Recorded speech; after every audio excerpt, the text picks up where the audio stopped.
Chapitre 3. L'exaltation que procure un pareil spectacle ne peut être décrite. Une étoile, hier encore point brillant parmi la multitude des points anonymes du firmament, se détacha peu à peu du fond noir, s'inscrivit dans l'espace avec une dimension, apparaissant d'abord comme une noix étincelante, puis se dilata en même temps que la teinte s'affirmait pour devenir semblable à une orange, s'intégra enfin dans le cosmos avec le même diamètre apparent que notre astre du jour familier. Un nouveau soleil était né pour nous, un soleil rougeâtre, comme le nôtre à son déclin, dont nous ressentions déjà l'attraction et la chaleur. Notre vitesse était alors très réduite. Nous nous approchâmes encore de Bételgeuse, jusqu'à que son diamètre apparent excédât de loin celui de tous les corps célestes contemplés jusqu'alors, ce qui produisit sur nous une impression fabuleuse. Antel donna quelques indications au robot, et nous nous mîmes à graviter autour de la supergéante. Alors, le savant déploya ses instruments astronomiques et commença ses observations. Il ne fut pas long à découvrir l'existence de 4 planètes, dont il détermina rapidement les dimensions et les distances à l'astre central. L'une d'elles, la deuxième à partir de Bételgeuse, se mouvait sur une trajectoire voisine de la nôtre. Elle avait à peu près le volume de la Terre. Elle possédait une atmosphère contenant oxygène et azote.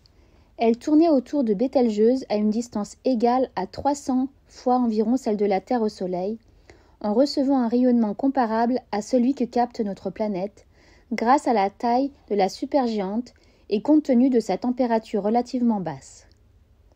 Nous décidâmes de la prendre comme premier objectif. De nouvelles instructions ayant été données au robot, notre vaisseau fut très vite satellisé autour d'elle. Alors, les moteurs arrêtés, nous observâmes à loisir ce nouveau monde. Le télescope nous y montra des mers et des continents. Le vaisseau se prêtait mal à un atterrissage, mais le cas était prévu.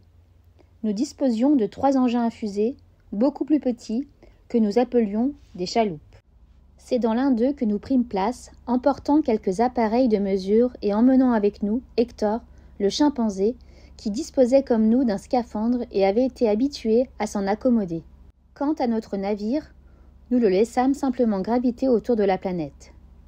Il était là plus en sécurité qu'un paquebot, à l'ancre dans un port, et nous savions qu'il ne dériverait pas d'une ligne de son orbite.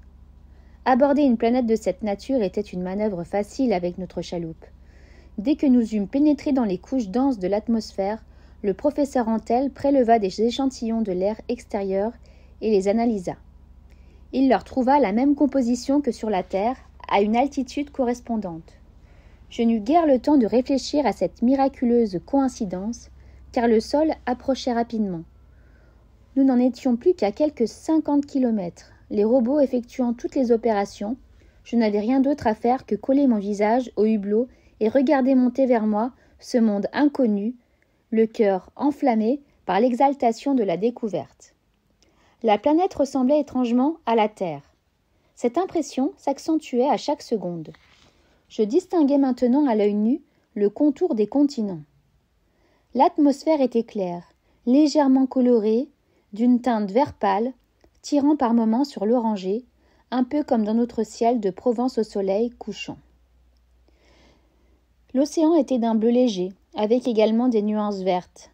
Le dessin des côtes était très différent de tout ce que j'avais vu chez nous, quoique mon œil enfiévré, suggestionné par tant d'analogies, s'obstina follement à découvrir là aussi des similitudes. Mais la ressemblance s'arrêtait là.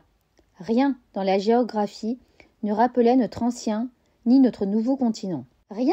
Allons donc, l'essentiel au contraire. La planète était habitée.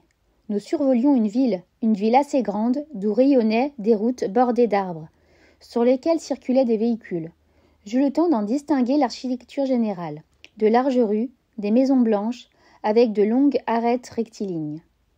Mais nous devions atterrir bien loin de là. Notre course nous entraîna d'abord au-dessus de champs cultivés, puis d'une forêt épaisse, de teintes rousses, qui rappelait notre jungle équatoriale. Nous étions maintenant à très basse altitude. Nous aperçûmes une clairière d'assez grande dimension qui occupait le sommet d'un plateau, alors que le relief environnant était assez tourmenté. Notre chef décida de tenter l'aventure et donna ses derniers ordres au robot. un système de rétrofusée entra en action. Nous fûmes immobilisés quelques instants au-dessus de la clairière, comme une mouette guettant un poisson.